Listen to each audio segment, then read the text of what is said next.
your Fortnite World Champions, Aqua and Nyhrox!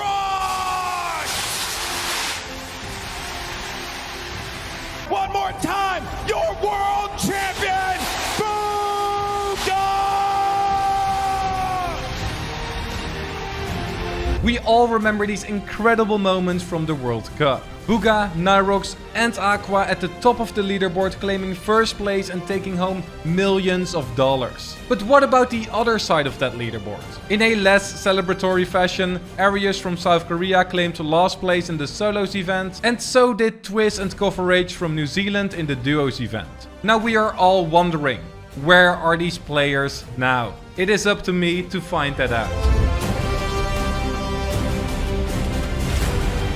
Now let's start off with Arius. Arius used to be a player for T1 during the World Cup days and actually qualified for the main event in week 7 of the qualifiers. And Arius down low, recognizing that this is an opportunity for him to be able to pick up the victory royale. Joker goes in down low, but doesn't have the life to stay in this one, and it's going to be Arius who picks up the victory royale. He did this by placing second, which was actually above top players like Peter Pan, Swilliam and FaxFox. It was also quite the achievement, since only the top 2 of week 7 in Asia would qualify for the finals in New York, which meant that 2 points less would cost him disqualification. But where did it all go wrong during the World Cup finals? The World Cup had a pretty harsh point system. Eliminations were only worth 1 point and placement points kicked in at top 25, top 15, top 5 or with a victory royale. This meant that if you died before top 25 without any kills, that you would have a 0-point game. And this is basically what happened to Arius for most of his tournament. Unfortunately, there is no actual footage of this, but let's take a quick look at what happened. In the first game, Arius died to Zayd, placing 93rd. And when looking at the drop spot map, he probably fought with him somewhere around Loot Lake.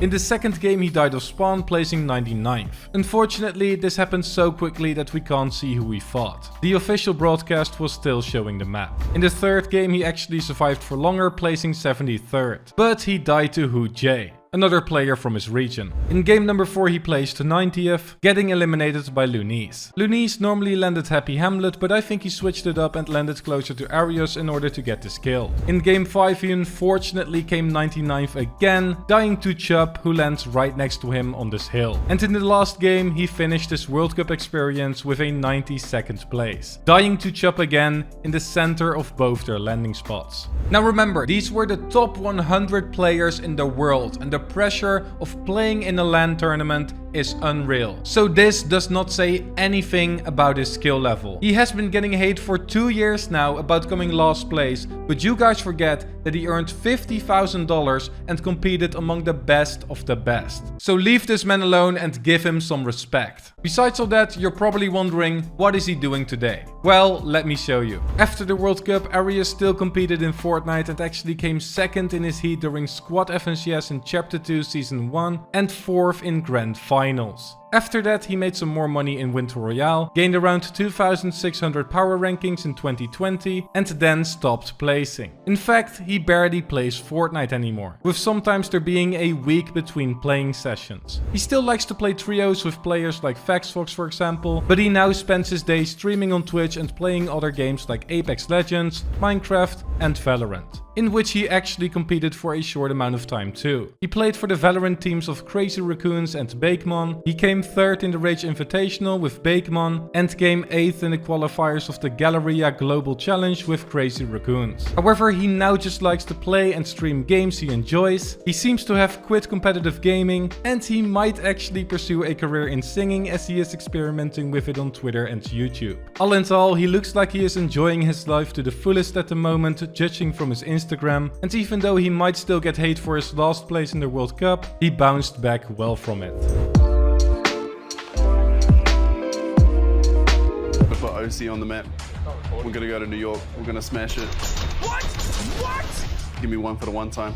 It's gonna be easy. It's gonna be easy. It's gonna be easy. Next up are Twizz and CoverH, of which we are analyzing Twizz first. Twizz got picked up by Warriors Esports right before the World Cup and also represented them there. He qualified for the main event with his duo CoverH in week 2 already, which was the first week of duo qualifiers. This was actually really impressive since there was only one spot available on the OCE region to qualify, and they actually got it by winning that week. Twizz and CoverH coming out and taking that top spot away. Now it was a single qualifier spot and they went off. But how amazing their first place qualification was, their World Cup finals performance was everything apart from that. Let's find out why. Duos had the same point format as solos, with placement points only coming in at top 25, top 15, top 5 or a victory royale. Twizz and CoverH actually managed to get 2 points, but both of these points came from eliminations, and we do actually have footage of that, luckily. But what happened to the rest of the matches that made them come in last place? In their first game they came in 46, both being wiped by Slacks and his duo Keys, probably meeting each other somewhere in the middle of the map around Dusty Divot, as Slacks and Keys landed very center of the map.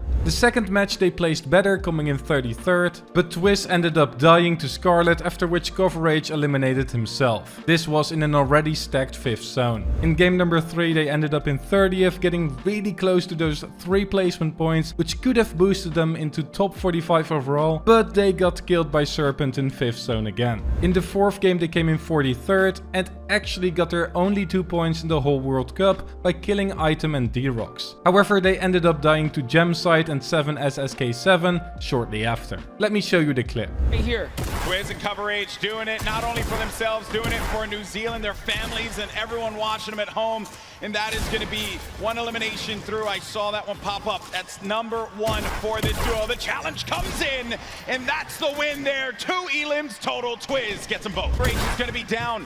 Jam side, 7SSK7. You're looking at Jam's perspective here. Going in for the fight, and after winning that one out, it's going to be Jam and 7SSK7 that get the better of the boys from New Zealand. Game number 5 was the beginning of the end, as they placed 49th and died to Nyhrox and 4CR. And the final game was more of the same. They placed 49th again, died to Nyhrox and 4CR again, and ended up in last place. Now after the tournament they got the same hate as Arius, with memes being posted on Twitter like the one I showed at the beginning of the segment, and also this one.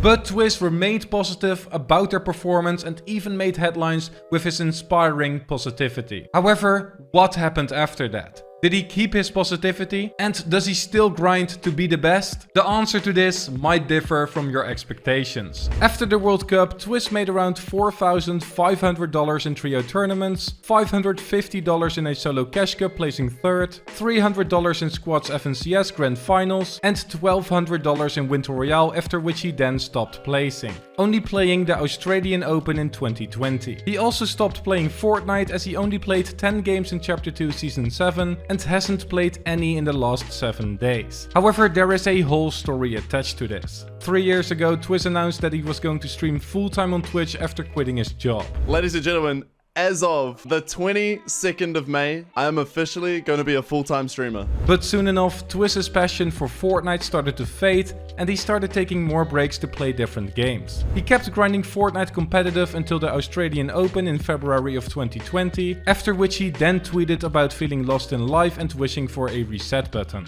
An announcement followed 2 weeks later stating his retirement from competitive Fortnite. I just don't really like the idea of playing anymore, to be honest. Like, I like being involved in the community and watching the games because like I can understand it and provide some good content.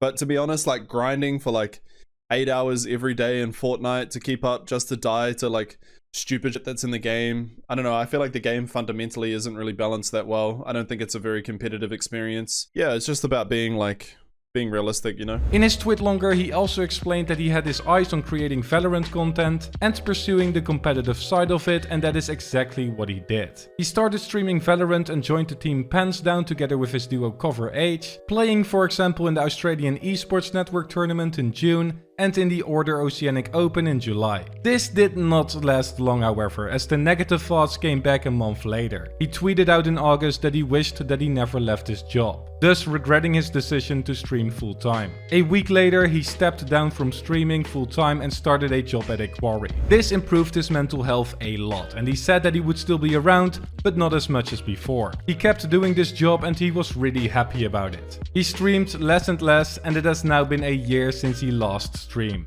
According to his Discord, he now works 5 days a week and he looks happier than ever on his Twitter, with a girlfriend and a healthy lifestyle. He's also been seen playing Pokemon Unite. So who knows? That might be his potential Twitch return. Twizz has really bounced back from a rocky road that I think many esports competitors and content creators can relate to. I mean, even I have a similar experience with YouTube and my part-time job. However, at the end of the day, you have to do what makes you happy. And Twizz is a perfect example of this.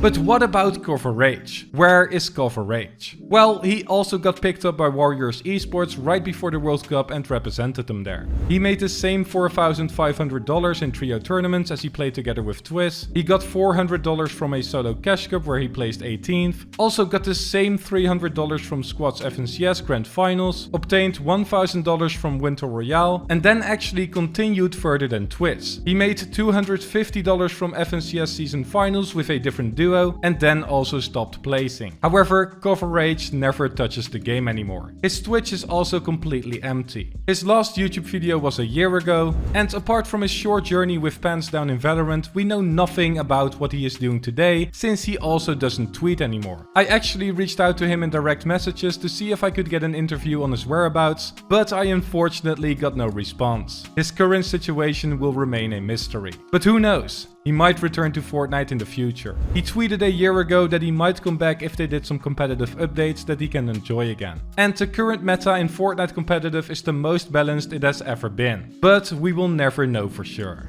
Now this was the first new video of many to come, so if you enjoyed it, please leave a like, subscribe, and also turn on the bell notification so you don't miss the next upload. Also, use code Justicul in the Fortnite item shop, it helps me out a lot. Check out the second channel if you want to see more content like this. I actually have another video about the World Cup millionaires, so check that out. And as always, have an amazing day.